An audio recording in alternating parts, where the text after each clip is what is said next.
Cuando tienes que resolver triángulos rectángulos, es decir, obtener el valor de la medida de un lado o de un ángulo interior, una duda frecuente es cuándo utilizo el teorema de Pitágoras o cuándo utilizo razones trigonométricas. Te puedo anticipar y decir que cuando conoces la medida de dos lados en un triángulo rectángulo, el teorema de Pitágoras siempre te ayudará a obtener el valor del tercer lado, como en este primer ejercicio. En este otro tengo la medida de un lado y tengo la medida de un ángulo. Siempre al relacionar lados y ángulos en un triángulo rectángulo, ahí intervienen razones trigonométricas como las directas, que sería seno, coseno y tangente. Entonces empecemos con este triángulo. ¿Cómo se resuelve? ¿Cómo se obtiene esta incógnita? Vamos a utilizar el teorema de Pitágoras, el cual dice hipotenusa al cuadrado. ¿Quién es la hipotenusa? En un triángulo rectángulo es más sencillo primero identificar a los catetos, que son los que forman al ángulo de 90 grados, y por lo tanto el lado que sobra es la famosa hipotenusa. En este caso vamos a poner mejor de color rojo 19 y se eleva siempre la hipotenusa al cuadrado y es igual a la suma del cuadrado de sus catetos. ¿Cuáles son sus catetos? Ya se mencionó que es 8 y x. De forma indistinta se pueden colocar estos valores.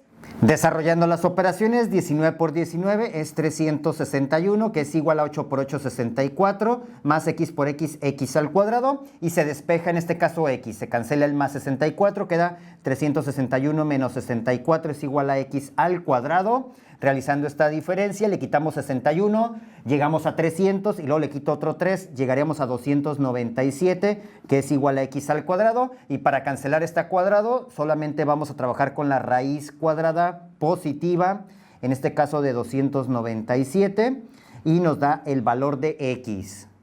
Y al realizar esta operación se obtiene un resultado aproximado, porque no estoy anotando toda la parte decimal, para x de 17.23. Para resolver el segundo triángulo, como tenemos un ángulo interior que nos están dando, entonces vamos a identificar cuál es el cateto opuesto con respecto a él. En este caso es 15 kilómetros. Ese lado, el otro es el cateto adyacente. Solamente voy a identificar al cateto opuesto porque es un dato que me dan. Y por otra parte se sabe que este lado es la hipotenusa.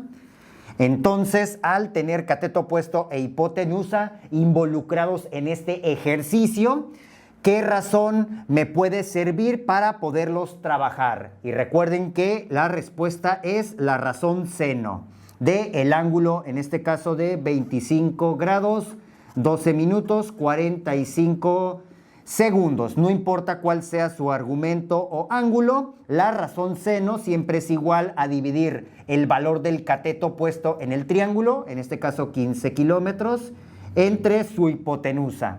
No conocemos su valor. Esta parte con una calculadora científica, porque no es un ángulo notable, es como se puede obtener su resultado.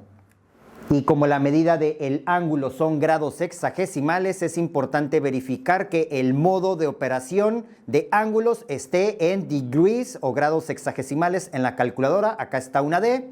Y ahora sí estamos seguros de que vamos a calcular correctamente el seno de 25 grados. Aquí se selecciona, luego 12, se vuelve a presionar este botón para indicar que son minutos y finalmente 45 y se vuelve a seleccionar para que se aclare que son segundos y de esta forma se obtiene su razón, que es aproximadamente 0.43 si se redondean a dos posiciones decimales.